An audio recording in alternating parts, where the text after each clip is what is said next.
Momentos de reflexão. Eu os convido a uma leitura bíblica no primeiro livro dos Reis de Israel, capítulo 12, a partir do versículo 26. Primeiro livro dos Reis de Israel, capítulo 12, a partir do versículo 26. Todos já encontraram? Façamos, pois, a leitura do texto sagrado.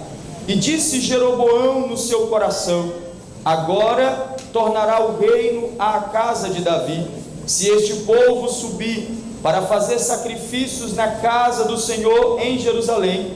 O coração deste povo se tornará a seu senhor, a Roboão, rei de Judá, e me matarão, e tornarão a Roboão, rei de Judá. Pelo que o rei tomou conselho, e fez 2 bezerros de ouro, e lhes disse: muito trabalho vos será o subir a Jerusalém. Fez aqui teus deuses, ó Israel, que te fizeram subir da terra do Egito, e pôs um em Betel, e colocou outro em Dan, e este feito se tornou em pecado, pois que o povo ia até Dan, cada um a adorar. Também fez casa dos altos, e fez sacerdote dos mais baixos do povo, que não eram dos filhos de Levi.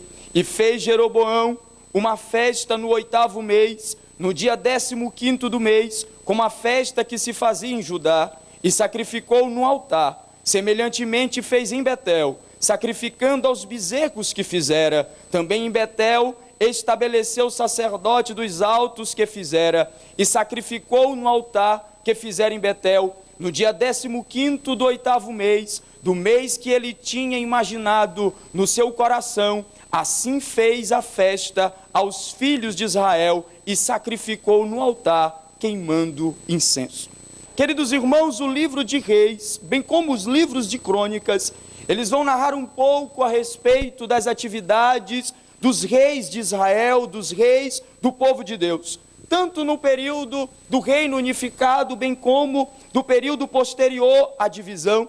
E uma coisa que podemos constatar nos livros de Reis e nos livros de Crônicas é que todos aqueles que andaram segundo Davi, que fizeram aquilo que era reto aos olhos do Senhor, eles eram comparados ou ditos como aqueles que fizeram coisas boas. No entanto, quem não andava como Davi, quem não fazia como Davi, ele era comparado, era dito que ele fazia mal aos olhos do Senhor. Já no Reino do Norte, quando o rei não andava segundo o caminho de Davi, ele era comparado com Jeroboão, filho de Nebate. Por muitas vezes nós vamos ver a citação: e andou nos caminhos de Jeroboão, filho de Nebate, fazendo pecar a Israel. É na vida deste rei, meus irmãos, e de algumas de suas atitudes, que nessa noite nós vamos meditar para extrair da vida dele, das atitudes dele, lições para as nossas vidas. Em primeiro lugar, eu quero destacar nessa noite que Jeroboão, filho de Nebate, ele não obedeceu à lei do Senhor, e por isso ele não vivenciou a promessa de Deus dada a ele. Para os irmãos entenderem como Jeroboão chega no contexto de rei, a palavra do Senhor nos diz no capítulo 11 de 1 Reis, que ele trabalhava nos dias do reinado de Salomão. Ele era como um coordenador da casa de José, das tribos de Efraim e Manassés. Ele era um homem valente, um homem que se destacava pela sua liderança. E certa vez diz a palavra de Deus, que enquanto ele estava trabalhando, o profeta Aías se deparou com ele no caminho. A Bíblia diz que o profeta Aías tinha uma veste nova, e ele pega esta veste nova e reparte em 12 pedaços. Deus havia mandado o profeta Aías para levar uma palavra do Senhor a Jeroboão, e essa palavra, queridos irmãos, estava relacionada à divisão do reino, uma vez que Salomão havia pecado, introduzido a idolatria em Israel. Deus já havia definido que iria dividir este reino, tirar das mãos de Salomão 10 tribos, mas a palavra do Senhor nos diz que ele ainda manteria uma lâmpada acesa em Judá. E guarde bem essa informação, porque nós vamos usá-la lá na conclusão desta mensagem. Mas para Jeroboão, a palavra do Senhor nos diz que Aías profeta de Deus, mandado pelo Senhor, disse a Aías que ele seria o rei, que a partir da vida dele, ele governaria nessas 10 tribos. Acompanhe comigo no capítulo 11 de 1 Reis, no versículo 37, quando diz: e te tomarei, e reinarás sobre tudo o que desejar a tua alma, e serás rei sobre Israel. E há de ser que se ouvires tudo o que eu te mandar, e andares pelos caminhos, e fizeres o que é reto aos meus olhos, guardando os meus estatutos, os meus mandamentos, como fez Davi meu servo, eu serei contigo, te edificarei uma casa firme, como edifiquei a Davi, e darei a Israel. Louvado seja o nome do Senhor. Houve uma palavra de Deus na vida de Jeroboão, que se ele permanecesse fiel, que se ele seguisse a lei do Senhor, Deus estabeleceria nele uma casa firme, uma casa forte. Ele reinaria sobre Israel, e isso perpassaria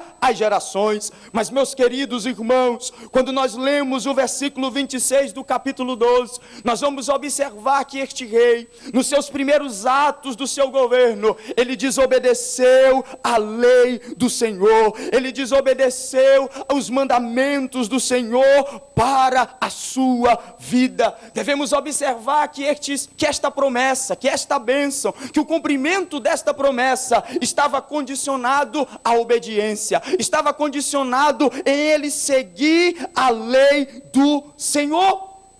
No entanto, queridos irmãos, o versículo 26 nos diz que ele pensava no seu coração, no seu íntimo. Ele preferiu optar pelos seus desejos, ele preferiu optar pelos seus impulsos, pela sua vontade de poder, da permanência, em vez de obedecer à lei do Senhor, em vez de seguir os mandamentos do Senhor, e assim, meus irmãos, viver o cumprimento da promessa de Deus para a sua vida. E eu quero aplicar este primeiro ponto desta mensagem para nós. Queridos irmãos, se queremos desfrutar das bênçãos do Senhor em nossas vidas, e queremos ver o cumprimento de algumas promessas em nossas vidas, nós devemos ser obedientes à palavra de Deus, nós devemos ser obedientes aos mandamentos do Senhor, para que as bênçãos de Deus cheguem à nossa casa. Louvado seja o nome do Senhor. A palavra do Senhor nos diz que quando Josué, ele sucedeu a Moisés, Deus chegou a Josué dizendo: esforça-te, tem bom ânimo, eu estarei contigo, eu sou o teu Deus, assim como eu fui com Moisés, eu serei contigo. Então somente esforça-te e tende o cuidado de seguir a lei do Senhor, não te desvia dela nem para a direita, nem para a esquerda, age através dela, seja prudente, e então farás prosperar o teu caminho. Se tu quer ser próspero na tua vida, seja obediente à lei do Senhor. O salmista do Salmo 1 nos ensina que o homem é bem-aventurado quando ele medita na lei do Senhor, e na sua lei tem o seu prazer. E ele compara este homem como a um ribeiro de águas, como a árvore plantada junto a ribeiro de águas, que dá o seu fruto na estação própria, e tudo quanto ele faz prosperará. Se queremos prosperidade em nossa vida, obediência.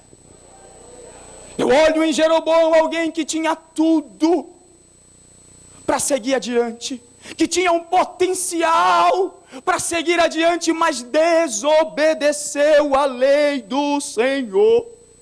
Quantos, meus irmãos, nós não conhecemos que tinham tudo para ser um destaque na casa de Deus, que tinham tudo para serem bem-sucedidos nas suas vidas, mas quando nós nos deparamos com a realidade deles, eles desobedeceram a lei do Senhor, e hoje vivem em frustrações, hoje vivem tristes, arrependidos por erros, por falhas, pela desobediência. O salmista do Salmo 119 nos ensina: o Senhor ordenou os seus mandamentos para que diligentemente os observássemos. Quem quer prosperidade na sua vida, ande em obediência à lei do Senhor. Mas qual foi o erro de Jeroboão, missionário Eduardo? O texto que nós lemos nos mostra, em segundo lugar, que ele levantou 2 bezerros de adoração, um em Betel e em Dan. A palavra do Senhor nos diz que o sentimento de Jeroboão era o medo de perder o reinado. Ele pensou consigo mesmo: Se esse povo voltar a Jerusalém, se esse povo voltar a sacrificar no templo, esse povo vai sentir saudade, ele vai se voltar a Roboão. Eu vou morrer, eu vou perder o trono, eu vou perder o reino. É interessante que ele toma conselho, e nesse conselho ele faz 2 bezerros, um ele coloca em Betel e outro em Dan. Na geografia bíblica, esses lugares estão nos extremos do Reino do Norte. Em Betel fazia divisa em Jerusalém. Em Dan era o extremo norte do Reino do Norte. Tudo isso para não proporcionar que o povo saísse do Reino do Norte para ir a Jerusalém. E olha que o versículo 28 nos diz: pelo que o rei tomou conselhos e fez 2 bezerros de ouro e lhes disse: muito trabalho vos será o subir a Jerusalém. Vês aqui os teus deuses, ó Israel, que te fizeram subir da terra do Egito. Ao ler esta expressão, com certeza o leitor bíblico deve recordar. Êxodo capítulo 32 nos diz que quando o povo de Deus estava em suas peregrinações, Moisés estava no monte recebendo as orientações e ele se demorava. O povo chegou até Arão dizendo: este Moisés que nos tirou da terra do Egito, ele se demora, nos faz deuses que nós possamos adorar. A Bíblia diz que Arão pediu para que eles trouxessem pingentes de ouro, fez aquele bezerro e disse: vês aqui, ó Israel, os teus deuses que te tiraram da terra do Egito. O comportamento era o mesmo. O povo estava inclinado a se desviar da lei do Senhor, da adoração. Os bezerros de ouro já eram uma prática comum no Oriente, próximo daquela época.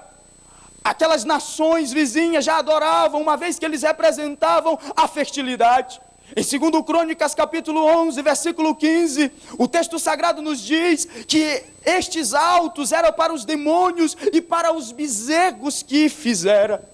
Queridos irmãos, a estratégia de Jeroboão em fazer bezerros, ele fez com que o povo de Deus adorasse a falsos deuses. Ele estabeleceu falsos locais de adoração que não estavam previstos na lei. Eles também, queridos irmãos, ele estabeleceu falsos sacerdotes. É aquilo que nós podemos ver no versículo 31 do capítulo 12 de 1 Reis. E também ele criou novas festas, festas que não estavam previstas na lei do Senhor. Versículo 32, versículo 33. Uma vez que Levítico 23 nos diz que havia várias festas, várias solenidades, e uma delas, em especial, era no mês 7º, no 15º dia do mês, que era a festa dos tabernáculos, quando o povo de Deus se reunia em tendas para lembrar daquilo que o Senhor Deus havia feito por eles, tirando eles da terra do Egito. Jeroboão fez de tudo, meus irmãos, para impedir o povo de Deus para adorar o seu Deus. Jeroboão fez de tudo para impedir o povo de Deus em sacrificar nos locais que eram definidos pela lei. Jeroboão fez de tudo, meus queridos irmãos, para afastar o povo de Deus. Ele levantou bezerros, ele levantou altares, ele levantou falsos deuses, ele criou falsas festas, ele criou falsos sacerdotes que desviaram o povo de Deus. Eu aplico esta reflexão neste segundo ponto, perguntando-lhes: que tipo de altares nós estamos levantando? Será se nós não estamos substituindo a Deus em nossos cultos também por bezerros de ouro, criados por nós mesmos, que tem nos afastado do Senhor Deus? Eu acredito que nenhum de nós tenha um bezerro de ouro em casa, mas talvez muitos bezerros de ouro tenham sido levantados, que têm sido empecilhos para nós, para termos uma vida santa e de adoração ao Senhor. Talvez de maneira não intencional ou intencional, estamos criando ídolos, estamos criando falsos deuses em nossos corações, que estão ocupando o lugar de Deus e nos afastando do lugar da casa do Senhor e de realizarmos o verdadeiro culto ao Senhor. Talvez, queridos irmãos, em nossa vida cristã, algo tem tomado o lugar de Deus. Altares estão sendo levantados que desagradam ao Senhor e que tem te afastado da presença de Deus. Mas se nessa noite há algum altar como este levantado, em nome de Jesus, este altar tem que cair. Se há algo que te impede de servir a Deus, se há algo que te impede de ir à casa de Deus, se há algo que te impede de ir ao templo, sacrificar sacrifícios de louvor aceitáveis a Deus por intermédio de Jesus Cristo, é nesta noite que ele tem que quebrar, tem que cair por terra, porque Deus é digno da nossa adoração. Mas, queridos irmãos, quando eu analiso ainda essa particularidade de que Jeroboão levantou altares, levantou falsos deuses, falsas festas, e levou o povo a se afastar do Senhor. Quando eu olho para a Bíblia, especialmente os livros de Reis, a adoração está intimamente ligado ao estilo de vida, à moralidade das pessoas. Se você adora o verdadeiro Deus, o seu estilo de vida é um estilo de vida santo. Se você adora o verdadeiro Deus, você vive a lei do Senhor e você anda numa prática que é agradável ao Senhor. Mas o contrário também é verdadeiro. Se você se desvia do Senhor, se você começa a adorar a falsos deuses, se você começa a adorar os bezerros, você também vai começar a ter práticas que vão desagradar a Deus, práticas que vão ser desagradáveis aos olhos do Senhor. E foi justamente isso que aconteceu com o povo de Deus. Quando o povo de Deus estava adorando ao Senhor, eles eram santos, eles viviam segundo a lei do Senhor. Mas quando eles começavam a se afastar, eles se tornavam parecidos com os povos daquela região, com as mesmas práticas, com as práticas pagãs que desagradavam a Deus. Sabe o que eu quero dizer com isso, meus irmãos? A quem nós adoramos define quem nós somos. Se nós adoramos a um Deus santo, nós vamos viver em santidade. Se nós adoramos um Deus puro, nós vamos viver em pureza. Se nós adoramos um Deus reto, nós vamos viver em retidão. Aquilo que nós adoramos, meus irmãos, será evidenciado através das nossas vidas. Por isso o apelo de Pedro: sede santo, porque o Senhor vosso Deus é santo. Queridos irmãos, adoramos a um Deus santo e Ele exige de nós santidade, Ele exige de nós pureza. Louvado seja o nome do Senhor. O apóstolo Paulo, quando estava escrevendo a sua carta à igreja aos Tessalonicenses, ele estava destacando o trabalho da fé, do amor, da paciência, da esperança daquela igreja. E ele vai destacar que a fé da igreja de Tessalônica foi uma fé tão maravilhosa que ela se tornou modelo para as igrejas na região da Macedônia e da Acaia. E ele vai dizer: porque vocês se converteram dos ídolos para servir ao Deus vivo e verdadeiro. Percebam, eles adoravam os ídolos, eles tinham práticas carnais, mas agora eles servem ao Deus vivo e verdadeiro. Agora a prática de vida deles é santidade, vida no altar, vida consagrada. Louvado seja o nome do Senhor. Por isso, no capítulo 4, versículo 3, o apóstolo Paulo informa aquela igreja: porque esta é a vontade de Deus, a vossa santificação. No versículo 7 ele diz: porque não nos chamou Deus para a imundícia, mas para a santificação. Quer adorar a Deus, seja santo. Quer adorar a Deus, seja santo.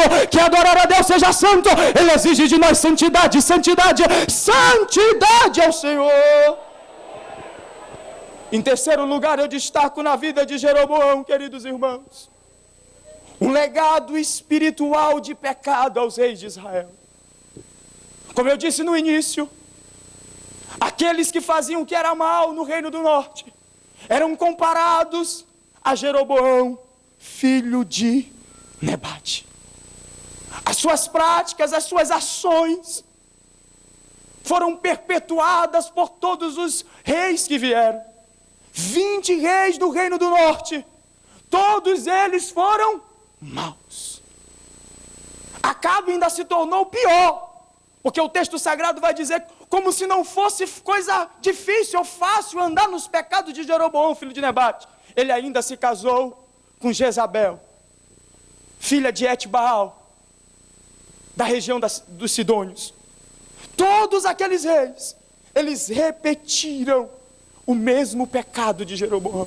Eles continuaram na mesma prática, adorando aqueles bezerros, sacrificando em lugares que não era para sacrificar, colocando sacerdotes que não eram sacerdotes da lei da tribo de Levi. Todos eles continuaram aquilo que Jeroboão deixou como exemplo. Jeroboão deixou um legado negativo. Jeroboão deixou como exemplo o exemplo de pecado, o exemplo de idolatria, e que afastou o povo de Deus de adorar ao Senhor. Em terceiro lugar, eu aplico esta mensagem perguntando aos irmãos: que tipo de legado nós estamos deixando para as próximas gerações? Líderes, que tipo de legado nós estamos deixando às nossas lideranças?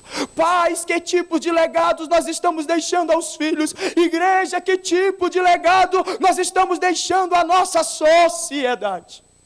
Infelizmente, meus irmãos, em muitos contextos familiares, muitos filhos são revoltados com a casa de Deus porque não veem o exemplo em casa. Muitas pessoas já não querem mais casar porque não vem referência de casamento na sua casa. Muitas pessoas estão repetindo os erros dos pais nas suas vidas por conta do legado negativo. Mas, queridos irmãos, nesta noite Deus nos traz aqui para nos despertar quanto à nossa responsabilidade. Uma geração falará a outra geração, e nós devemos deixar um legado de fé, um legado de caráter, um legado de honestidade, exemplo, luz do mundo e sal da terra, para que o nome do Senhor seja glorificado.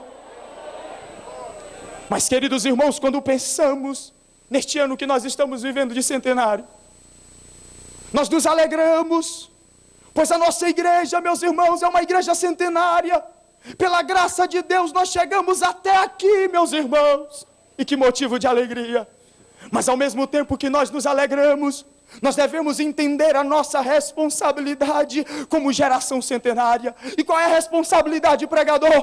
Preservar a identidade dessa igreja, preservar o legado que essa igreja tem deixado. E qual legado é este? O legado da pregação da sã doutrina, o legado pela busca pelo Espírito Santo, o legado da vida na atualidade dos dons, o legado de uma igreja séria, de uma igreja santa, de uma igreja cheia da presença de Deus. Louvado seja o nome do Senhor. Mas não apenas isso, meus irmãos, o legado de ser uma igreja centenária, que esta chama de missões continue aquecendo a geração centenária, continue aquecendo a igreja das nações, para que possamos daqui aos próximos 100 anos, meus irmãos, continuar pregando esta palavra, deste evangelho, queridos irmãos, que salva, que cura, que batiza com o Espírito Santo, e em breve voltará. Em quarto lugar, eu analiso na vida de Jeroboão, meus irmãos, que o final dele foi trágico e trouxe destruição à sua vida e à sua família. Acompanhe comigo o capítulo 14, versículo 10. Portanto, eis que trarei mal sobre a casa de Jeroboão. Separarei de Jeroboão todo homem até o menino, tanto escravo como livre em Israel. E lançarei fora os descendentes da casa de Jeroboão, como se lança fora o esterco, até que de todos se acabe. Versículo 15, também o Senhor ferirá a Israel, como se move a cana nas águas. Arrancará Israel desta boa terra, que tinha dado a seus pais, e o espalhará para além do rio, porquanto fizeram seus bosques, provocando o Senhor a ira. E entregará Israel por causa dos pecados de Jeroboão, o qual pecou e fez pecar a Israel. Por muitas vezes Deus levantou um profeta para falar a Jeroboão. No capítulo 13, depois os irmãos podem ver, Deus levanta um profeta, não tem nem nome, mas é chamado homem de Deus. Ele sai de Judá e vai até Betel, e ele vai pregar contra o altar em Betel. Jeroboão fica enfurecido, levanta a mão e a mão dele fica ressequida. Ele pede para o homem de Deus orar para que a mão dele se restabeleça, e a mão dele se restabeleceu. A Bíblia diz, meus irmãos, que este homem de Deus Deus tinha dado uma palavra a ele para que ele não voltasse no mesmo caminho, ele não comesse pão, não bebesse, não descansasse, para que ele pudesse sair dali. Mas diz o texto sagrado que um profeta velho entrou na história, dizendo que um anjo tinha falado para ele, mentiu para o profeta voltou. Quando ele está ali comendo, Deus usa o profeta velho para dizer, tu vai morrer, porque tu desobedeceu a palavra de Deus. E ele morreu. A Bíblia diz que um leão chegou até ele e o corpo dele ficou intacto, só matou. E nem o jumento foi dilacerado pelo leão. Deus estava trazendo uma lição a Jeroboão. Se eu mato um homem de Deus por não obedecer a minha palavra, o que dirá aquele que está fazendo desviar o meu povo? Mas o texto sagrado nos diz no versículo 34 do capítulo 13, 33 e 34 e 33, Depois destas coisas, Jeroboão não deixou o seu mau caminho. Antes, mais baixos do povo, tornou a fazer sacerdote dos lugares altos. Ou seja, ele não tinha entendido. Mas no capítulo 14 que nós lemos, a Bíblia diz que o filho de Jeroboão, Abias, adoeceu. Ele disse para sua mulher: vai até Siló, lá na casa do profeta Aías. Ele falou que eu iria reinar sobre esse povo. E pergunta para ele se esse menino vai sobreviver. O que vai acontecer com esse menino? A Bíblia diz que o profeta Aías, meus irmãos, já estava envelhecido, já não conseguia enxergar, mas tinha comunhão com Deus, tinha intimidade com Deus. Deus falou ao profeta Aías: vai vir aí a mulher de Jeroboão, ela está se escondendo, ela se veste de forma para não ser conhecida. Mas quando a mulher entrou na casa, louvado seja o nome do Senhor, o profeta Aías disse: mulher de Jeroboão, eu imagino que ela se espantou. Eu sou trazido a ti com duras novas. Deus usou o profeta para dizer a Jeroboão: teu filho vai morrer. Porque tu pecaste, tu também vai morrer.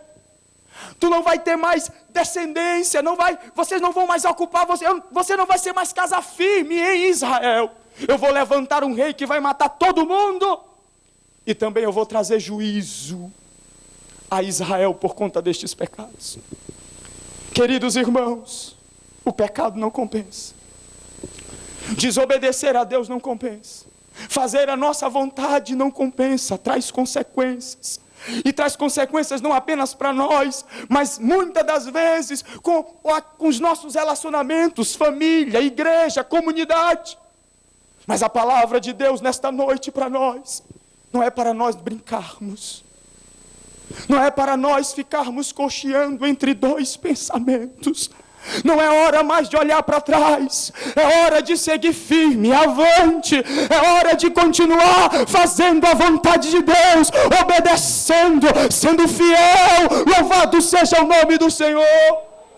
O escritor aos Hebreus no capítulo 10, versículo 25 diz: não deixando a nossa congregação, como é costume de alguns, antes admoestando-nos uns aos outros, tanto mais quando vedes que vai se aproximando aquele dia. No versículo 37 ele diz: porque ainda um pouquinho de tempo, o que há de vir virá e não tardará, mas o meu justo viverá da fé. Se ele recuar, a minha alma não tem prazer nele. Nós, porém, nós não somos daqueles que se retiram para a perdição, mas nós somos daqueles que perseveram, que creem para a conservação da alma. Queridos irmãos, olhando para a vida de Jeroboão, a desobediência não compensa, mas aqueles que foram fiéis até o fim, aqueles que perseverarem, chegarão naquele dia e receberão do Senhor coroa da vida, coroa da glória, estarão para sempre com o Senhor.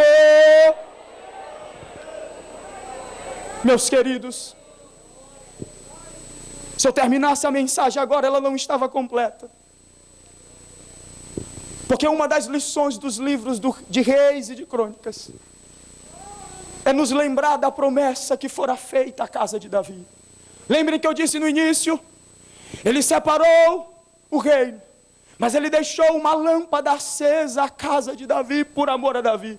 Ali era a promessa do rei. Era a promessa daquele que viria para restaurar o reino a Israel. O profeta Isaías no capítulo 9, versículos 6 e 7, porque um menino nos nasceu, um filho se nos deu, o principado está sobre os seus ombros, o seu nome será maravilhoso conselheiro, Deus forte, Pai da eternidade, príncipe da paz. A promessa era para o Messias, a promessa é para o rei que viria, a promessa era para aquele rei que viria da descendência de Davi, para restaurar o reino. Logo nos dias do seu nascimento, a Bíblia nos diz que os magos vieram do Oriente e começaram a perguntar, a procurar, onde está aquele que é nascido rei dos judeus? Eles foram até Jerusalém, chegaram para Herodes: onde está o que é nascido rei dos judeus? Herodes procura os escribas foram até a lei, porque, queridos irmãos, é a palavra de Deus que nos leva ao rei, é a palavra de Deus que nos conduz aonde o rei está para adorar. E a palavra do Senhor nos diz em Mateus 2,6: e tu, Belém, terra de Judá, de modo nenhum és a menor entre as capitais de Judá, porque de ti sairá o guia que há de apacentar o meu povo de Israel. Os profetas falavam a respeito deste rei, os profetas profetizavam a respeito do Messias que viria para restaurar. E diz a Bíblia que na plenitude dos tempos, este rei veio a esta terra para restaurar. Nos dias da sua ascensão, quando ele estava falando aos seus discípulos que era necessário que eles permanecessem em Jerusalém, os discípulos perguntaram: será este o tempo que tu restaurarás o reino a Israel? Jesus disse: não vos compete saber o tempo, as estações que o Pai estabeleceu pelo seu próprio poder. Jesus estava dizendo aos seus discípulos: vai chegar o tempo, Deus já determinou esse período, quando o rei vai vir para restaurar o reino. E que tempo é esse, missionário Eduardo? Nós acreditamos que é por ocasião da sua segunda vinda, na sua segunda fase, quando ele virá com a igreja reinando, a igreja triunfante, a igreja dos salvos, daqueles que perseveraram, daqueles que foram fiéis, daqueles que participaram da boda do Cordeiro, vão vir com Jesus. Segundo Zacarias 14, os seus pés vão estar no Monte das Oliveiras, e ali ele vai salvar o povo de Israel, restaurando o reino, implantando o reino milenial, quando nós estaremos com o Senhor, quando nós estaremos reinando com Ele, quando nós estaremos com o nosso Deus. Mas isso é uma perspectiva futura. Ele vem para restaurar, mas quando Ele veio, meus irmãos, por conta da sua morte, Ele também já restaurou. Ele restaurou o que? A nossa comunhão com Deus. Nós estávamos fadados à condenação, a maldição da lei estava sobre nós, mas Ele tomou sobre si o preço dos nossos pecados. O castigo que nos traz a paz estava sobre Ele, e pelas suas pisaduras nós fomos sarados. Hoje nós podemos, meus irmãos, nos alegrar, porque Ele trouxe restauração, Ele trouxe reconciliação. Nós podemos nos achegar a Deus, louvado seja o nome do Senhor. Este rei veio para restaurar aquilo que os reis humanos não conseguiram, e por conta da sua desobediência não permitiram, ou trouxe maldição ao seu povo. Eles estão todos espalhados, mas chegará um dia que esse rei vai ajuntar a todos para reinar sobre eles. Mas também esse Senhor, e eu concluo aqui, Ele também quer restaurar a tua vida. Talvez eu esteja falando com pessoas aqui que, semelhante a Roboão, já vivenciaram promessas de Deus, mas que por conta da desobediência estão distantes, estão alheios, estão sofrendo as consequências do seu pecado, do seu erro. Mas eu quero te dizer uma boa notícia esta noite: o meu Jesus, Ele restaura. O meu Jesus, Ele restaura a vida. O meu Jesus, Ele restaura a família. O meu Jesus, Ele restaura casas. O meu Jesus, Ele restaura famílias, casamentos, vidas, tudo, porque Ele é o restaurador de todas as coisas. Louvado seja o nome do Senhor. E Ele te convida a uma vida de obediência, de obediência, de obediência, de obediência, de obediência, de obediência. Ele quer restaurar a tua vida para que você possa viver os planos, os projetos, a vontade de Deus para a tua vida, que é boa, que é perfeita, que é agradável. Que Deus vos abençoe. Eu agradeço essa oportunidade em nome de Jesus.